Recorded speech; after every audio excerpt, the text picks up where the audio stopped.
Hola queridos amigos y amigas, aquí estoy con mi amigo Cristian Contreras Radovich, el amado Dr. Files por toda la familia chilena y por qué no decirle por toda la familia hispanoamericana. ¿Cómo estás, Cristian Contreras? ¿Cómo estás, querido mago de todo nuestro país también? Gran referente espiritual de la búsqueda de la verdad, Ramón. Yo solamente estas palabras son para expresar lo que muchísimas personas hablan de ti. Por lo tanto, bienvenido, como decimos, a encuentros hoy día en Mercurio, miércoles, para recibir las energías de arriba, ponerlas en la mesa y sobre todo un caluroso saludo a los miles y miles de personas que están congregándose los miércoles en torno de esta conversación. Así que saludos a todos los amigos y amigas que están allá, al otro lado de la orilla. Hoy día vamos a conversar sobre la economía y cómo poder tener una visión en la administración de la casa óptima para nuestro presente y futuro. Y eso es lo que significa la economía, simplemente administrar la casa. Es tan simple como eso, saber llevar bien las cosas, que no le falte nada a nadie, que todo funcione correctamente, que desde el gato, el perro estén bien alimentados, bien proveídos, hasta todos nosotros. Es simplemente manejar bien los recursos económicos de tal forma que podamos vivir una vida digna y noble. Fíjate que casi todos los referentes espirituales que conocemos, bueno, yo me voy a referir a Jesús, lo primero que hicieron antes de meterse en los temas profundos, espirituales, es alimentar a la gente, que coma. Y es tan simple como eso. Amigo Cristian, ¿cómo crees que está la economía en estos días? ¿Qué ves tú en el panorama económico nacional? Sí, mira, dos cosas para partir. La primera, llegado este nuevo año 8 de la tormenta lunar azul, año 2020 para el calendario gregoriano, dentro de todos los verdaderos investigadores de la economía mundial, fundamentalmente capitalista, realmente de frontera, se ha llegado a un común acuerdo que el sistema o modelo capitalista, con el apellido neoliberal también, requiere un perfeccionamiento gigantesco, porque se ha llegado a una crisis económica que tiene muchas aristas. Pero lo primero es que se requiere una renovación, se requiere reestructurar el modelo, se requiere reformularlo para poder trazar el mundo del presente y futuro. Eso es por un lado. Así que de eso vamos a hablar hoy día también, de cómo tener una administración de la casa de nuestro país óptima para los desafíos que vienen. Por otro lado, eso es lo primero, así que necesitamos buenas ideas que nos lleguen del cielo para poder plantear una nueva economía. Y lo segundo, y que les quede muy claro, amigos y amigas, y yo sé que tú también lo debes tener bastante claro, que a nivel económico, junto con este desafío, ningún partido político hoy día en nuestro país, de derechas a izquierda, tiene ninguna propuesta para mejorar el modelo. Cero. No hay ideas en los partidos políticos de derechas a izquierdas. Están realmente, lo único que están haciendo es cómo se reparten el poder, pero propuestas para mejorar toda la economía no la tienen. Hay una ausencia de pensamiento teórico en lo económico, pero nosotros, que de alguna forma estamos formando el Centro Unido, el tercer referente, sí las tenemos y hoy día al menos yo voy a plantear algunas ideas. Por lo tanto, por un lado, como un acuerdo realmente los investigadores que hay una crisis del sistema capitalista, que hay que mejorarlo, que hay que perfeccionarlo, y por otro lado, ausencia total de propuestas en los que debiesen tener las propuestas en nuestro país. Fíjate que uno de los principales frenos que yo veo en nuestra economía es el siguiente, que es una paradoja del porte de un universo. ¿Por qué? ¿Por qué esa exageración en mi hablar? Porque realmente somos países ricos, ricos, pero en extremo ricos. Te recuerdo que el caso de Chile posee el 50% de cobre de todo el planeta. Esto nos da para que la ciudad de Antofagasta o Calama sean como Dubái. Y eso da para que todo el estándar de vida de Chile sea como Suiza. De hecho, tenemos 3 comunas que son Las Condes, Providencia, que viven un estándar bueno, y yo deseo que ese estándar se mejore aún más. Pero sé conscientemente que da para que todo el país tenga un estándar de vida similar. O sea, con recursos desde el gobierno central que nos permitan tener desde viviendas dignas, salarios dignos, salud digna para todos. O sea, que realmente vivamos acorde a nuestras riquezas nacionales. Pero ¿qué pasa con nuestras riquezas nacionales? Desde hace ya casi 200 años, las empresas extranjeras que se llevan el cobre, que ni siquiera se lo llevan como producto manufacturado, se lo llevan como en bruto, y nosotros compramos cobre después hecho. De hecho, a mi Jeep le compré unos cables desgraciados, que se llaman para la bujía, me costaron $100, por decirlo, para que todos entiendan. Pero en cobre habrán 50 centavos de dólar. O sea, hemos perdido lo que nos dejaron desde el siglo XIX nuestros padres, que era un país industrializado. Nosotros exportábamos locomotoras a toda Sudamérica. De hecho, incluso en la arquitectura éramos el ejemplo, y se hablaba de la Atenas de Latinoamérica.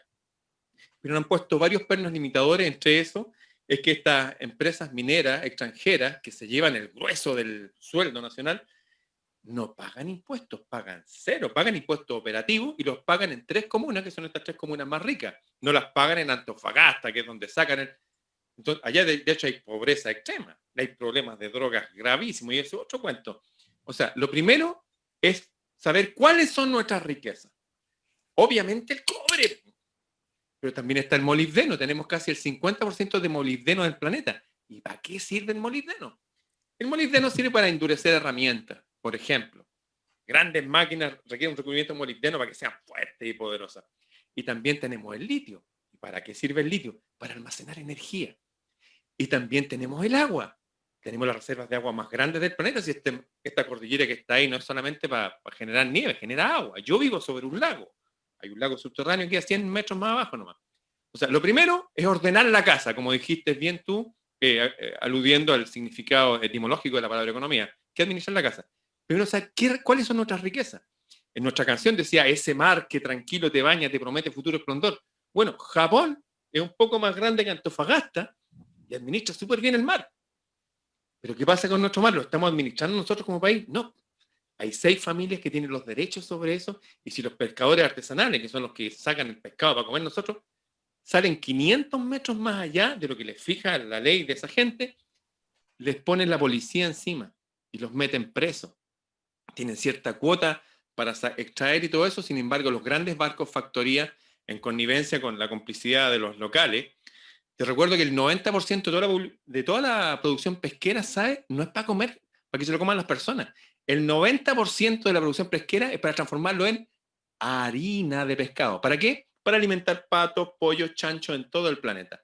O sea, hay algo raro con nuestra economía. Primero, lo que yo considero es que cada persona, cada connacional y cada hombre en su país, si esto nuestro programa lo están viendo en varios países, que cada uno sepa cuáles son sus riquezas. Por ejemplo, todo el gas que hay en Bolivia, todavía me parece que hay mucho oro. En Perú también hay mucha pesca. Pero ¿quién está a cargo de todo eso? ¿No les pasará lo mismo que nos pasa a nosotros? ¿Estarán los extranjeros ahí metidos en complicidad con los lores que están ahí en los congresos, que ganan 3 veces más que los lores de Inglaterra? Eso es lo que yo considero es lo primero, ver cuáles son nuestras riquezas. ¿Cuáles consideras tú, amigo Cristian, que son nuestras riquezas?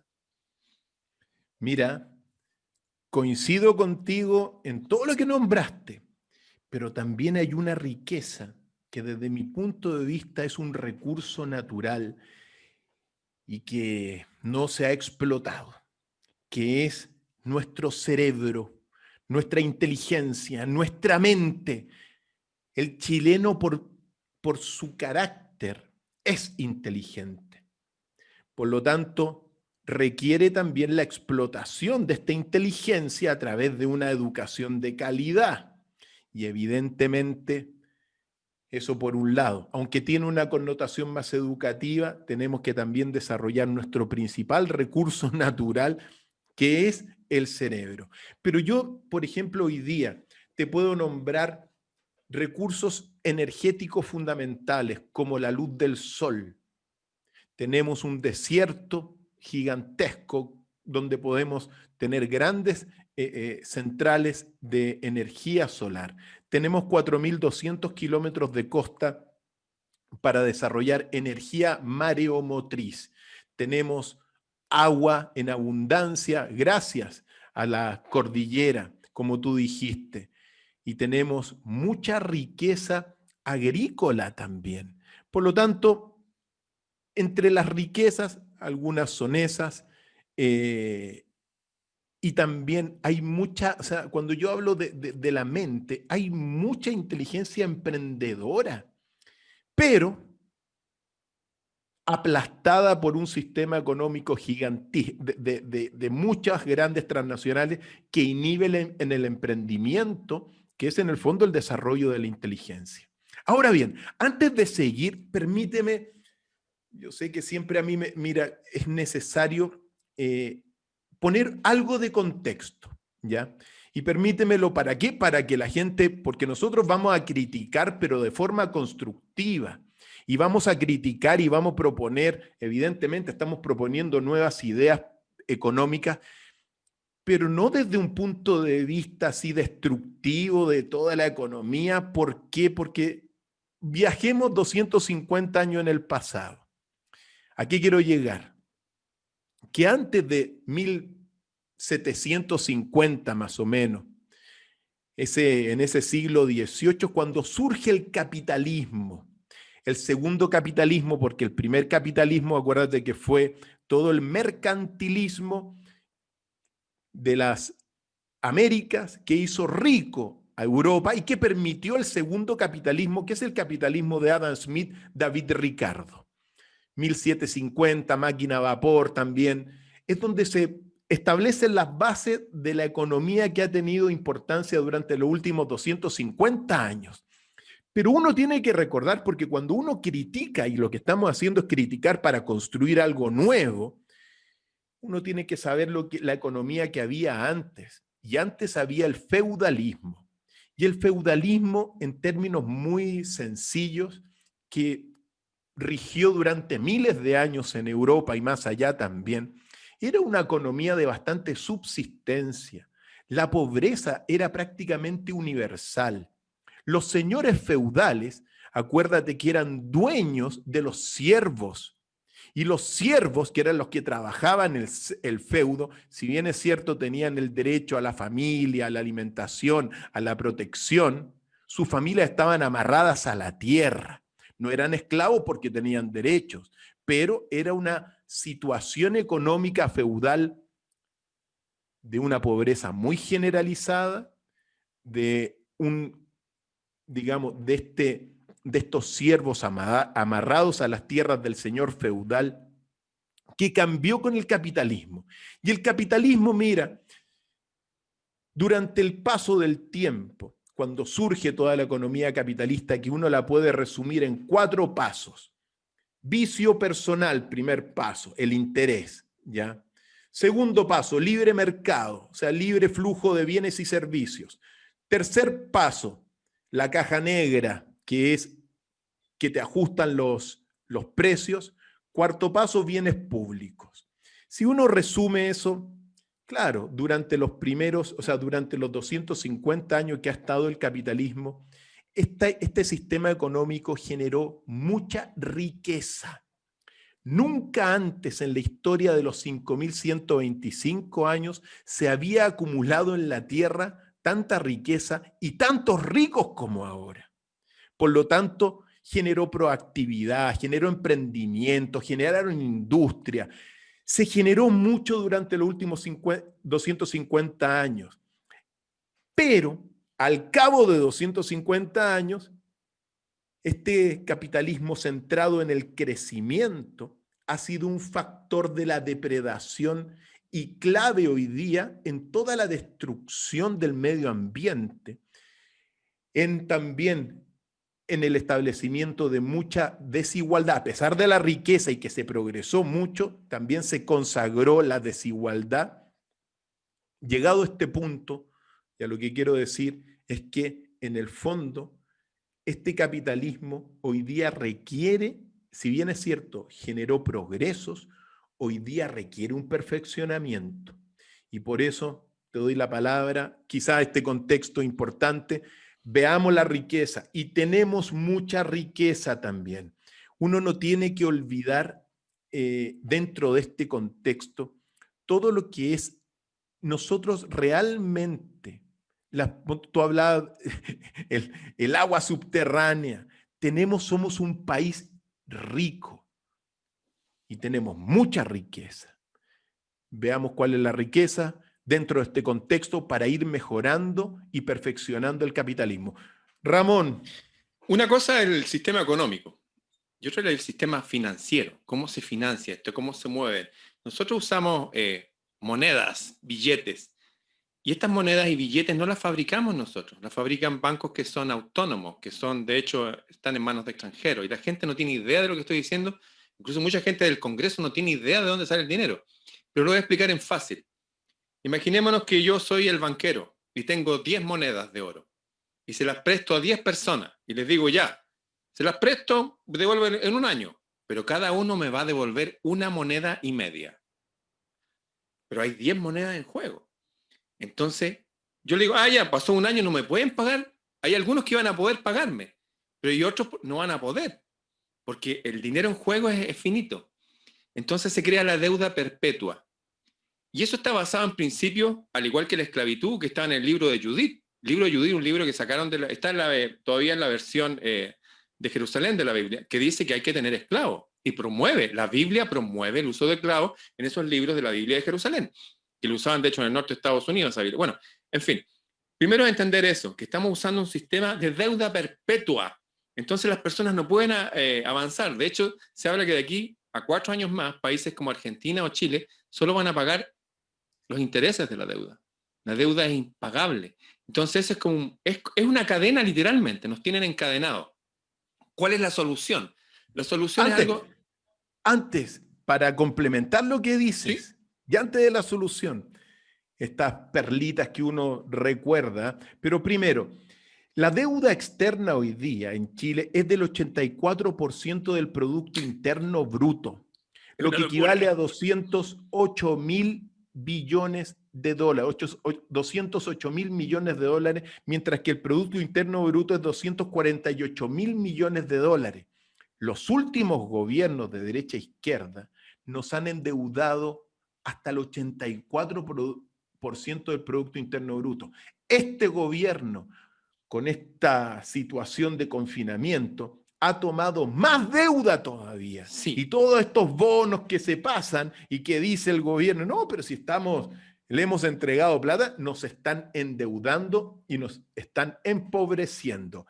Y ahora, siempre recuerdo, mira, aunque no le guste evidentemente a los banqueros decir algunas cosas, pero la Segunda Guerra Mundial se detonó por muchos motivos, por el nacionalismo, por la situación de Alemania, después de la Primera Guerra Mundial, pero uno de los factores que también detonó la Segunda Guerra Mundial, siempre uno lo recuerda, porque Adolf Hitler, una vez salió allá en Berlín, se acercó a la puerta de Brandeburgo y vio una señora en la calle y le dijo, señora, si yo le presto a usted un ropero, usted a mí no me devuelve un ropero y medio, me devuelve un ropero. Es decir, en esas simples palabras de Hitler también estaba implícito el que había y que estaba cuestionando el interés de los bancos, que es el crédito perpetuo con el cual uno se hace y se termina siendo esclavo, y que ha permitido de alguna forma, bueno, que funcione bajo esos condicionamientos de servidumbre, de esclavismo bíblico hasta el día de hoy. ¿Y qué pasó después de esa declaración? Los países occidentalizados de alguna forma bloquearon a Hitler. Al cabo de un tiempo se detonó la guerra. Ramón, ¿cuál es la solución? Mira, tú hablaste del capitalismo. Yo quisiera hablar de que el capitalismo y el sistema marxista son brazos de los banqueros. Ambos endeudan a la gente. Y la solución la voy a decir en palabras muy breves, muy rápido y con mucha imaginación, para que nunca más se les olvide a las personas esto. Y tomen apuntes, como Claro. yo tomo apuntes. Había un pueblo en que estaban todos endeudados, pero todos son todos. Y mal, y no podían avanzar porque todos debían mucho. Y de repente llegó un hotel, al hotel del pueblo, que estaba todo lleno de polvo, y llegó un tipo grande con un sombrero gigante, qué sé yo, y dejó una moneda de oro gigante, ¡pah!, encima de la mesa. Y le dijo al dueño, ¿usted es el dueño? Sí, quiero quedarme un buen tiempo aquí. Sí, le dijo, ¿cree que con esta moneda me alcanzará? Por supuesto, con comida, con todo. Y le pegó un codazo a la mujer que atendía y le dijo, manda a mostrarle las habitaciones al caballero. Y el dueño del hotel tomó la moneda de oro y fue corriendo donde la persona que le daba animales, carne, qué sé yo, para la comida del hotel. Y le dijo, hermano, yo sé que te debo hace años tanto dinero, qué sé yo, pero mira, ¿tú crees que con esta moneda de oro gigante puedo saldar mi deuda contigo?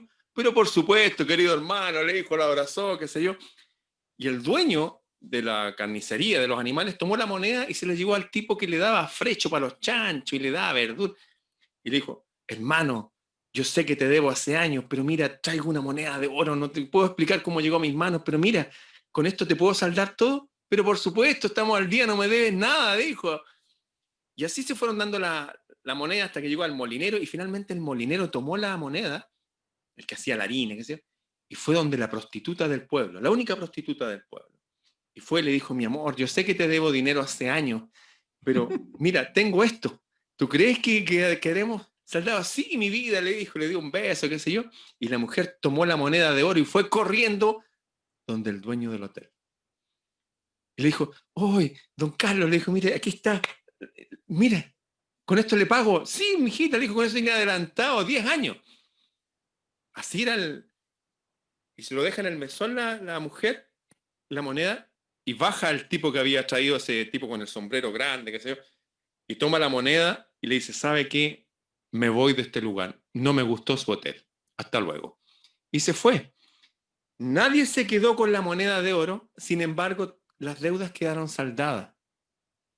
O sea, hasta en la Biblia se habla de que nadie puede endeudarse más allá de 49 años.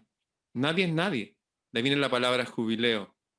Pero en la Biblia también sale en el libro de Deuteronomio, parece el capítulo 35, que dice, prestarás a los extranjeros con interés para que así tomes control de la tierra donde llegues. Este método, para mí un método demoníaco, es el que abolieron en la Segunda Guerra Mundial los alemanes y también fue lo que hicieron los irlandeses hace como 5 años que echaron a los banqueros. Dijeron, ¿cómo vamos a estar endeudados? Somos 300.000 personas, estamos entre las personas más inteligentes del mundo. Los irlandeses son los que más leen per cápita, los que más juegan ajedrez. No tenían para estar tan endeudados. Y echaron a los banqueros y todo se solucionó y se perdonaron las deudas. O sea, aquí tiene que haber un principio que tiene que haber perdón. Si ya en intereses ya hemos pagado todas las deudas hace rato. Es como la persona que se compró un celular que valía 100.000 pesos y ya ha pagado 800.000 pesos. No, basta. Se acabaron las deudas hoy día. Lo que hizo Alemania fue inventar una moneda sin respaldo en oro y simplemente, yo creo que al final lo podemos decir, dijeron, seamos bien lógicos. ¿eh? Yo creo que al final de este programa juntos podemos tirar algunas ideas como para dar soluciones reales hoy día, aquí y ahora. Pero lo básico sería entonces, para tener una economía sana, se acabó la deuda. ¿Qué deudas externas? Basta, si eso no puede ser. Eso es totalmente irracional. ¿Cómo es posible que países estén endeudados siglos? No, paremos el cuento. ¿Cómo es posible, como dijiste claramente con las cifras tú, que una persona recibe 100 y 84 lo pague en préstamo y que se quede con 16? Póngale $100, póngale lo que quiera. Ese es lo que está pasando con Chile, por ejemplo. El 84% es para pagar una deuda. Nos quedamos con 16. ¿Por qué? ¿Por qué? Chao con los banqueros internacionales. Aquí hay una cuestión que se llama usura, que es un pecado condenado por todas las religiones menos por una. Qué maravillosa exposición, querido Ramón, porque Hay que perdonar las deudas. Qué hermosa palabra, qué hermoso título también. Perdonar las deudas, sobre todo cuando son usureras. Fíjate tú lo que significa hoy día los créditos hipotecarios. Tú sabes que en el banco tú pides un crédito hipotecario, pones un pie y durante los primeros, si lo pides un crédito hipotecario a 30 años, los primeros 10 años y más, tienes que estar pagando el interés. Y eso está establecido por los bancos. Eso es abuso económico. Es increíble. Cuando piensa tú en la deuda CAE, los estudiantes Explícale para la gente de otros países qué es la deuda CAE. El crédito con aval del Estado para la educación superior, que es en el fondo un joven quiere estudiar, no tiene plata y los bancos le prestan plata con intereses. Pero claro, caen en universidades que no les dan una buena educación y quedan como cesantes ilustrados. Pero las familias se han endeudado toda la vida. Tú sabes que para pagar un crédito CAE, hay familias que tienen que hipotecar prácticamente todos sus recursos familiares pagando la deuda CAE. Los intereses de la deuda CAE. Entonces, hace tiempo que no escuchaba algo tan hermoso y tan visionario como ese concepto. Perdón de las deudas.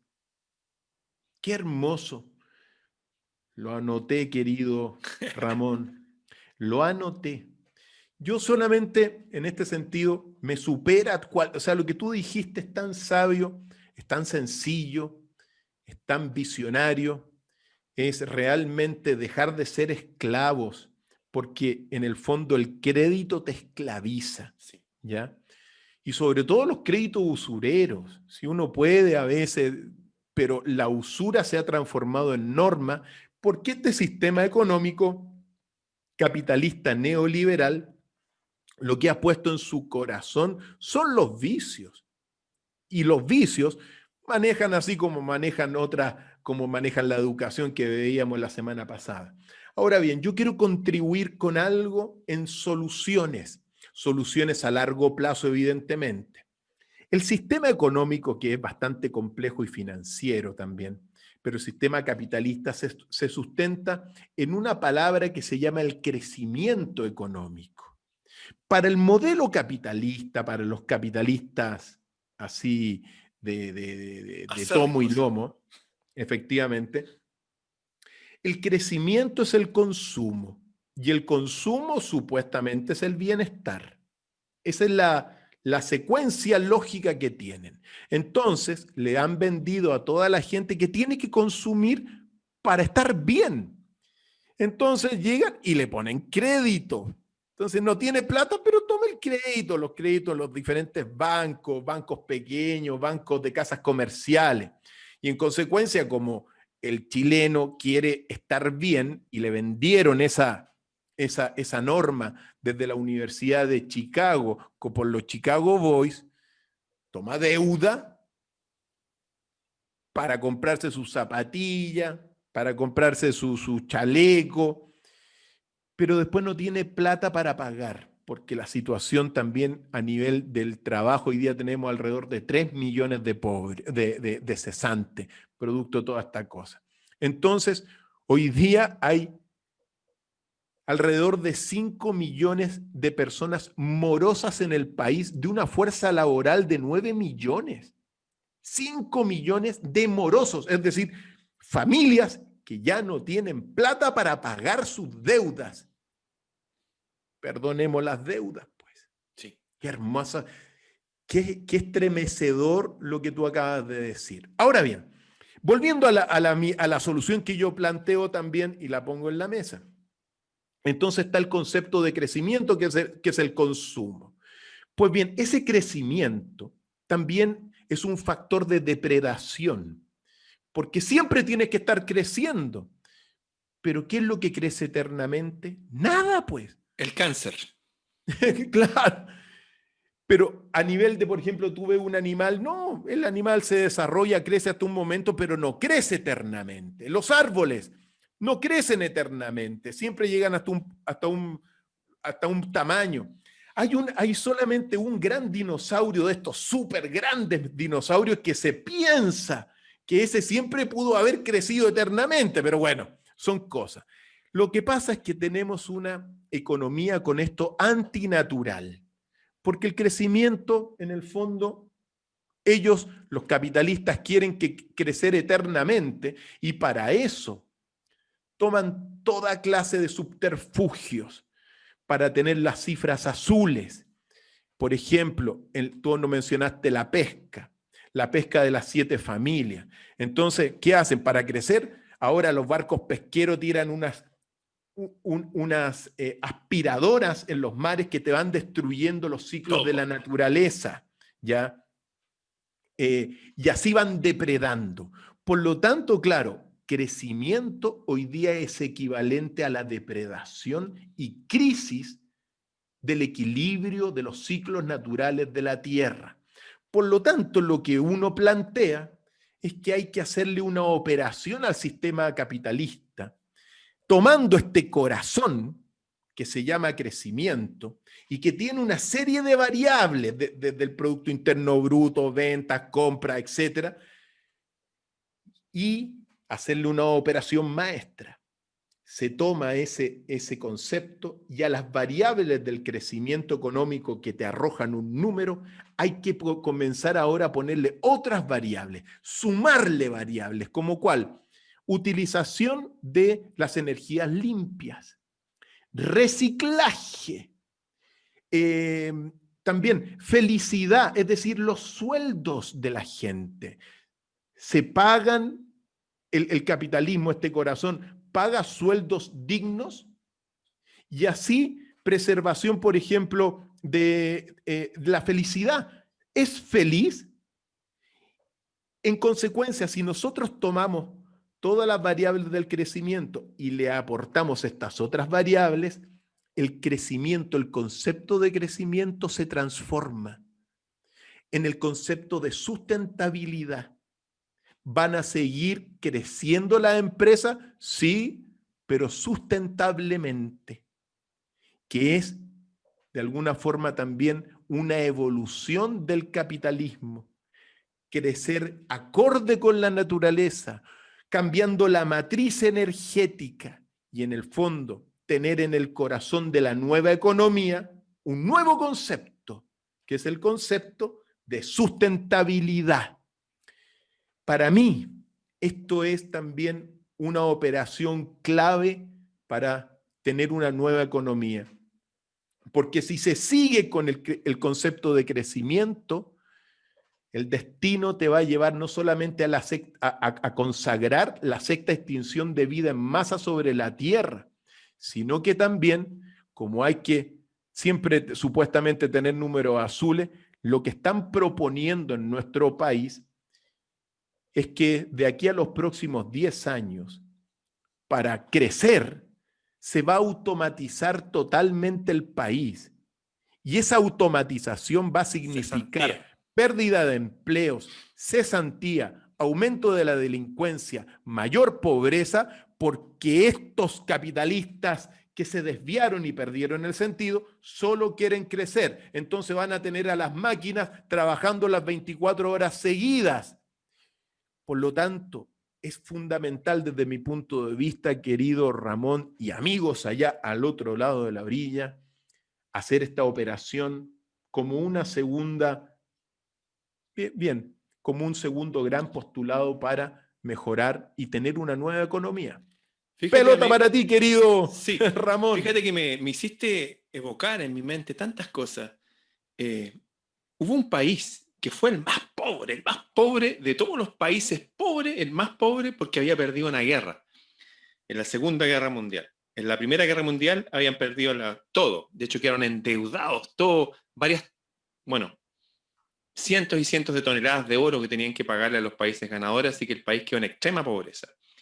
El líder de ese país llamó a un ministro de Economía, que fue el que hizo un milagro económico a tal nivel que todos los países de Latinoamérica querían copiar el modelo. Incluso el vicepresidente de los Estados Unidos fue a felicitar al ministro de Economía de allá. No voy a decir nombres para que al final quiero que se concentren en los datos duros. ¿Qué fue lo que hizo este ministro de Economía? Dijo, no tenemos oro para tener monedas en respaldo en oro, no tenemos nada.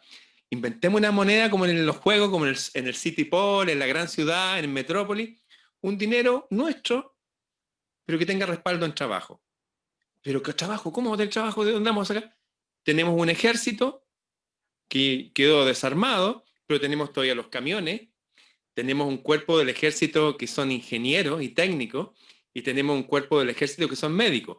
Y sacaron los hospitales de campaña a la calle, a atender los dientes de la gente, la salud, y la gente estaba feliz. Y el cuerpo militar del trabajo, como se hacía en Chile hasta los años 70, que dragaban los ríos y qué sé yo. Sacaron el cuerpo militar a hacer puente, a contratar gente, y las escuelas de artes y oficios fueron implementadas por el ejército, porque tienen ingenieros y técnicos. Por eso que son industrializados.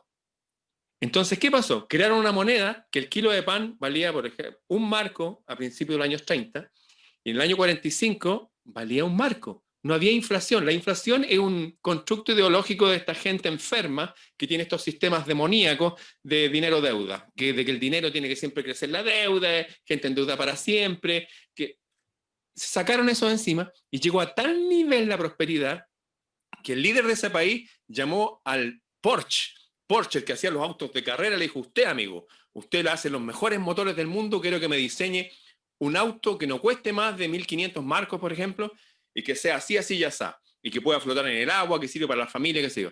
E inventaron el auto del pueblo. Aparte de eso, dijeron, ya, queremos que toda la gente viva en casas dignas. Inventaron las casas con antejardín y patio, y si tú tenías 4 hijos, la casa te la regalaban. Ese nivel. Y empezaron, dijeron, oye, nosotros somos los padres de la cultura en el planeta, Bach y Beethoven y todo, y empezaron a llevar las orquestas, las contrataron para que fueran, pero no va a tocar en el teatro municipal solamente, como decían antes, a la fábrica. Inventaron las vacaciones pagadas. ¿De dónde vienen las vacaciones pagadas? ¿El sistema capitalista? ¿Viene de los comunistas? No. Lo único que se preocupaban del pueblo fue esta tercera posición, utilizando la fuerza del ejército y las cabezas de los ingenieros para educar a la gente y haciendo que el tipo que compraba el litro de leche, como en Chile, a 75 pesos y acá lo vendía a 80 pesos nomás. No como en Chile que compran 75 y acá venden a 1.000. Lo que hicieron fue eso y crearon la economía más rica del mundo. ¿Qué pasó? Que llegó el vicepresidente de los Estados Unidos a felicitar al ministro de Economía y al del bigotito que todos conocemos. Le dijeron, ¿saben qué?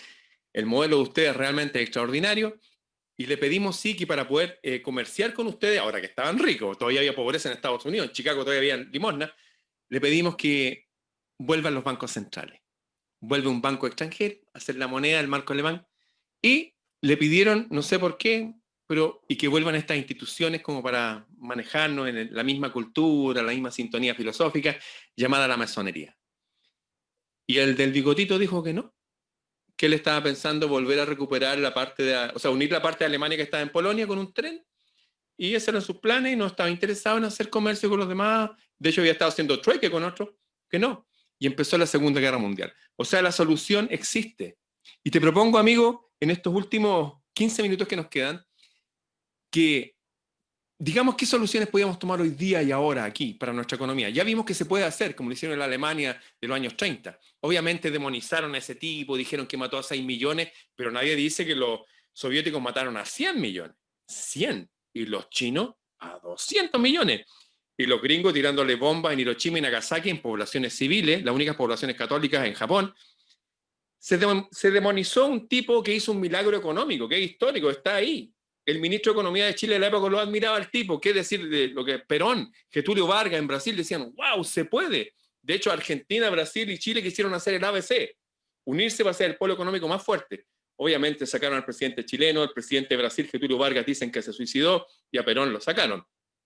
¿Existe la solución aquí ahora? Claro que existe. Y no es que la inventemos nosotros porque somos geniales. No, la solución está ahí. Es tan simple como dijo Cristian Contreras de sacarnos estas cosas artificiales y las cosas no pueden estar creciendo eternamente. Hay unos videos maravillosos de Manfred Magniff, premio Nobel alternativo de economía chileno, donde habla de eso, que crecer eternamente, eso es una falacia peligrosa, porque va a hacer que un mínimo porcentaje posea toda la tierra y que hay un planeta lleno de zombies, de gente que no puede pagar sus viviendas, no puede pagar los estudios, no puede pagar nada. Estamos entrando en un terreno peligroso, producto que tenemos una economía basada en un sistema que, para mi juicio, es demoníaco. Wow. Querido Ramón, ¿qué podemos hacer? Aparte de todos estos principios e ideas que desde mi punto de vista son visionarias y muy útiles hoy día para trazar los próximos 1000 años, ¿qué es lo que estamos haciendo? Nosotros no estamos trabajando para mañana ni para 4 años, sino para que evolucionemos hoy día por los próximos 1000 años. Hay un concepto que quizás resume gran parte de las soluciones, también más prácticas o más sencillas, por decirlo así, para expresarlo. Lo pequeño es hermoso. Es decir, tenemos que fortalecer la pequeña industria, la pequeña empresa. Tenemos que generar pleno empleo. Es decir, que cada persona sea un agente económico. Si tú, por ejemplo, haces queques, haz buenos queques y sale a venderlo a la calle. Si tú, por ejemplo, tienes un pequeño almacén, bueno, hay que fortalecer lo pequeño para equilibrar el gigantismo que hoy día es el que rige muchas cosas. Y para ello, por ejemplo, entre las propuestas, uno tiene que bajar sustancialmente los impuestos a los emprendedores y pequeños empresarios y a muchos grandes empresarios también para generar riqueza. Cero impuesto para los emprendedores. Cero impuesto para aquellas personas que quieren generar proactividad, nuevos empleos. Muy importante. Entre las cosas que yo te tengo que decir, rebajar las contribuciones. Si eso es otra vergüenza. Los pobres abuelitos hoy día ya viejos tienen que estar pagando contribuciones con una pensión que no le alcanza. Miserable. Rebajar los impuestos a los libros. Hoy día tenemos 20% de impuestos a los libros, dejémosla en 5% de impuestos a los libros. Rebajar también los aranceles de las universidades, los aranceles de los colegios privados. Es una vergüenza. Tenemos la educación más cara, una de las más caras del mundo. Entre las medidas que yo al menos propongo aquí con nosotros, mira, tenemos los parlamentarios más caros de la tierra. Bajémosle por lo menos en un 50% lo que ganan y el resto, lo que se saca de eso, pasémosela al deporte. Deporte porque mente sana en cuerpo sano. Rebajar las tarifas telefónicas, las tarifas de internet, rebajar todo lo que hoy día se ha inflado de alguna forma artificialmente, pues. Valorar en este sentido lo pequeño, valorar lo que hoy día, promover, por ejemplo, los pequeños canales de comunicación, fortalecerlos porque como están los otros dominados, bueno, hacer muchas de estas cosas. Decretar y estudiar realmente todo lo que es la situación con lo que tú partiste con nuestra riqueza. ¿Cómo es posible que el litio sea primero de una persona y ahora se la hayan vendido a los chinos? ¿Cuál es el razonamiento de eso, querido Ramón? Pero si esto no supuestamente estamos en Chile, debiese ser del país, ¿te das cuenta? El cobre mismo, los royalties, que son una vergüenza.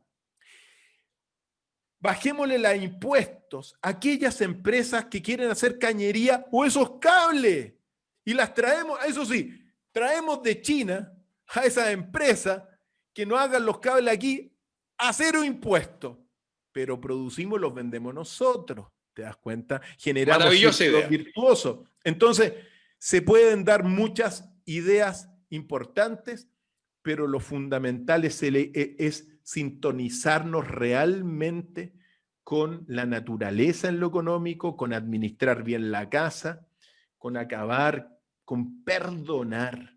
Perdonar. Qué hermosa palabra. A veces dicen que perdonar es divino.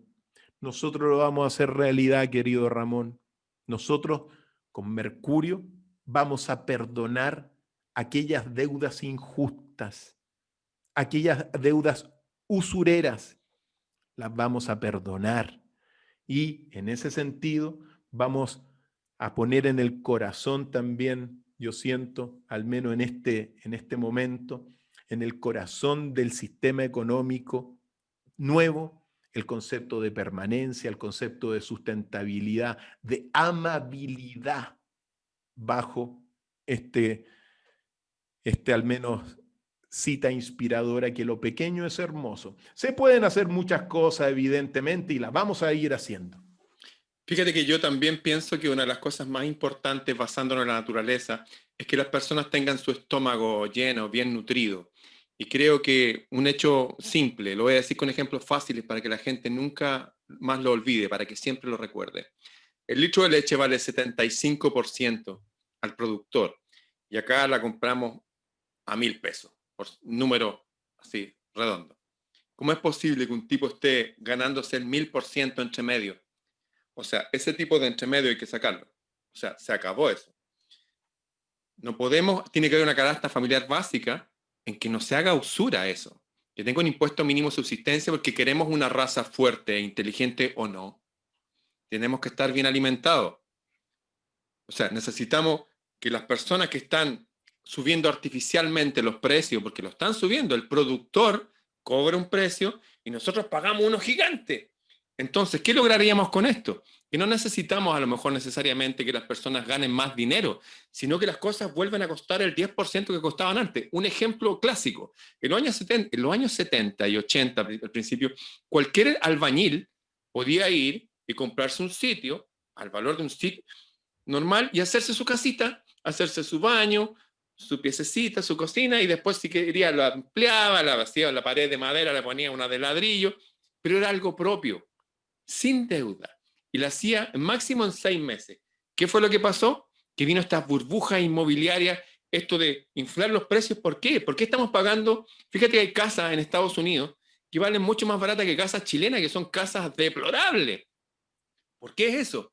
Porque aquí en Chile se hace un experimento económico desde hace ya 40 años que lo inventó un judío norteamericano que se llama Milton Friedman, que le sacó el respaldo en oro al dólar, le sacó el respaldo en oro, se pusieron a imprimir billetes, crearon desestabilización en toda Latinoamérica y en otras partes del mundo para poder cambiar las constituciones de los países con estos gobiernos militares y hacer posible que el agua no sea chilena, la electricidad no es chilena, el agua tampoco. Eso nunca había pasado en la historia de la humanidad.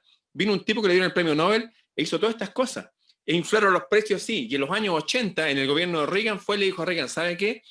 Todas estas universidades gratis, entre ellas Harvard, que lo donó un tipo de apellido Harvard, le dijo, oye, esto es para educar gratis. No, vamos a cobrar. Y cobran cuotas altísimas que ahora son heredables en algunos estados. Y ese mismo modelo se copió en Chile. ¿Qué es lo que estoy diciendo? Basta de esta gente, se acabó. Y yo creo, y lo digo responsablemente, muchos de ellos se merecen la pena de muerte, porque aquí está muriendo gente todos los años. Aquí mueren 12.000 abuelitos todos los años, 12.000. Eso es mucho más que estos bichos inventados y todo eso. ¿A quién le interesa eso? Entre esos murieron mis abuelos y mi madre, mueren 12.000. ¿Por qué? Por mal gobierno. Esa gente no debería estar gobernando.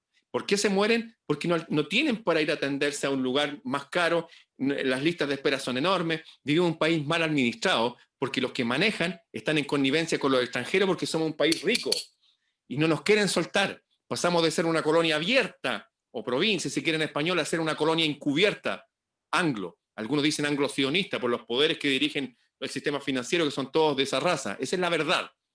Los judíos son mis hermanos, tengo un ahijado judío, mi líder principal es judío, pero hay gente entre ellos que se creen que son los hijos verdaderos de Dios y se guían por ese mandamiento para ellos de Deuteronomio, donde dicen que a través del impuesto, a través del préstamo con interés, toman control de todos nosotros porque nosotros no somos hijos preferidos de Dios. Ese constructo tiene que morir ahora, se acabó. Hasta Jesús de Nazaret dijo, ¿saben qué? Le dijo a los sacerdotes judíos, ustedes están sirviendo a un Dios demonio. Y después de eso fue donde los usureros al templo. 5.000 por un lado y Jesús solo por el otro. Y los echó. Basta de eso, porque están matando a nuestra gente. Están haciendo que las generaciones de jóvenes se vayan a traficar droga, porque no tienen nada que hacer, no pueden pagar sus estudios, están mal alimentados, están todos inundados con droga aquí en nuestros países. Por eso escuchamos fuegos artificiales todos los días. Eso es lo que está pasando. Hay que acabar con un constructo que para algunos tiene un origen hoy casi divino que los obliga a ser así para tomar control del planeta. Se acabó. No más. Lo que yo propongo es simplemente hablar las cosas por su nombre. No podemos estar escondiendo. Hay gente, por ejemplo, cuando decían, oye, que los gitanos son ladrones. No son ladrones. Pero hay algunos que sí, poquitito. Y por eso pagaban todo. Y sí, hay entre esa gente, hay gente que ha practicado el pecado de la usura para controlarnos desde hace ya más de 3000 años. Por eso lo han expulsado siempre de todos los países. El zar de Rusia lo expulsó la última vez y después pusieron al zar y le violaron a toda su hija y a su mujer y después los quemaron a todos. Y mataron después a 100 millones de personas por creer en Dios, no creer en estos sistemas que inventaron los banqueros. Les recuerdo, izquierda y derecha son los constructos de los mismos banqueros. Es la verdad. Son dos brazos de un mismo sistema. Ningún sistema toca a los bancos. Y los bancos, con sus préstamos usureros, nos tienen endeudados para siempre. Como dijo magistralmente Cristian, estamos usando el 16% de lo que ganamos. El resto hay que pagárselo. ¿A quiénes se los pagamos? A ellos. Eso es lo que está pasando. Así que propongo terminar con ese sistema como lo hicieron ahora en Islandia, que le dijeron a los banqueros, ¿saben qué? Esto es un pecado grave, los vamos a juzgar. Y se arrancaron los banqueros. Necesitamos una mano firme para volver a administrar nuestros recursos y el cobre es nuestro de verdad. La gente no tiene por qué estar apiñada viviendo en esos edificios de 15 pisos. No, el país está vacío. Esa es la verdad. Tenemos que volver a recuperar nuestro país. Eso nos va a dar dignidad, nos va a dar poder. Somos ricos, y esa es la verdad, somos ricos. Pero el problema es que no despertamos. Nos están controlando los extranjeros hace tiempo y en esto están colaborando izquierda y derecha desde hace décadas. Querido Ramón, nosotros vamos a instalar en el corazón de la economía la virtud, el amor, la solidaridad, el equilibrio y una palabra clave de este encuentro en Mercurio, la palabra perdón. Yo creo que es muy importante eso. Tus palabras que las dices con mucha energía son un soporte espiritual de muchísimos chilenos, de millones de chilenos que nos van a apoyar. Lo pequeño es hermoso, digo yo. Cualquier operación pequeña es mucho menos destructiva, operación pequeña económica, es mucho menos destructiva que estas grandes industrias que están no solamente hipotecando la vida del planeta, sino que están destruyendo la convivencia. Por lo tanto, querido Ramón, creo que ya no nos quedan minutos. ¿Sí? No, estamos terminando. Solamente decirte una cosa. Hay esperanza. Y la esperanza está en tus palabras, está en lo que estamos diciendo. Tenemos que sentar nuevas visiones y son nuevas visiones para construir un nuevo Chile y transformar a nuestro país en un referente para los próximos 1000 años. Así va a ser y lo vamos a seguir haciendo, querido Ramón, hoy día y todos los miércoles. Decirle a todos los amigos que están allá al otro lado de la orilla, no estamos solos. Nos acompañan Mercurio, nos acompañan los grandes dioses del universo y energías divinas. Y gracias a ti por esta magistral exposición, Ramón, de hoy día, fuerte como tiene que ser y como lo somos nosotros. Fuerte, directo, defendiendo la búsqueda de la verdad. Querido Ramón y amigos, bendiciones. Será hasta el próximo miércoles, queridos amigos, Cristian, y vamos a estar todos los miércoles de Mercurio, de ahí viene el nombre de miércoles, a las 22 horas, por innumerable cantidad de canales y redes, no los voy a nombrar porque son demasiados. Hemos juntado un montón de poder, hay mucha gente detrás de nosotros que está compartiendo también, ayudándonos en esto de compartir estas palabras. Queremos un mundo en paz, en armonía, queremos conectarnos con ese reino del cielo también, pero comprendemos que también tenemos que hacer algo acá, por lo menos mostrar pautas para un mundo mejor. Eso. Un gran abrazo a todos, un gran abrazo, amigo Cristian.